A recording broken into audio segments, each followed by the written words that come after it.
In the years after Bell's death, his wife and I were accused of mismanaging the Bell estate. The estate was vast. In addition to real estate, there were millions of dollars worth of stocks, mining claims, and cash.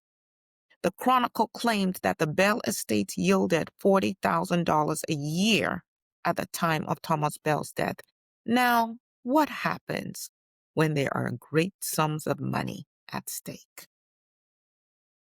Greed. That greed. Yeah, greed sets in. Teresa Bell was mentioned in the will of Thomas Bell, as were the Bell children, but Thomas Bell left me out of his will. And I told a reporter that I held the deed for one of the San Francisco lots and that I definitely had proof that I commissioned the construction of the mansion and it did belong to me. So intricately was my wealth intertwined with Thomas Bell's wealth that though we were in court for years, it was virtually impossible for me to prove what parts of that wealth actually belonged to me. And of course, who would listen to a mere mammy, a voodoo priestess? In the end, one of Bell's sons, Thomas Bell's sons,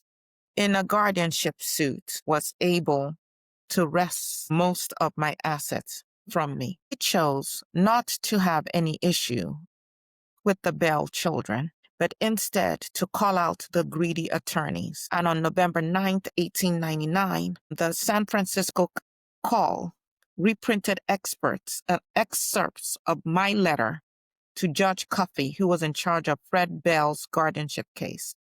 The article was titled, "Mammy Writes and Grills the Bench and Bar, Voices Her Opinion of Executors." And here's an excerpt. "Mr. Bell would have soon silenced those who said I had too much influence. I have a good deal to say about the executors and lawyer for the Bell estate, selling their assets to pay their own debts. I told it to the lawyers and now I have told it to you. These are the kind of things I have been saying that makes me such a bad woman in the estimation of people that are not straight themselves. I have said to them, to the principals themselves, of the two, I would rather be a corpse than a coward. Now, this woman who has respect for the right and the truth would like to have you use your influence." Now, what judge wants to take a public spanking from a mere mammy? Over the years, I have been featured in all kinds of plays and cartoons and novels and people mischaracterizing who I am. But I am here this evening to say to you, Does it matter? that I was an uncommon woman. I am an uncommon woman. That I did things that were not common for that age or even today. That I used my considerable talents for the good of my people. And although I died relatively poor, I was never a coward. And that my legacy, however shrouded in mystery it might still be, should be one that causes others to rise up and use whatever power and influence they have for the liberation of their people.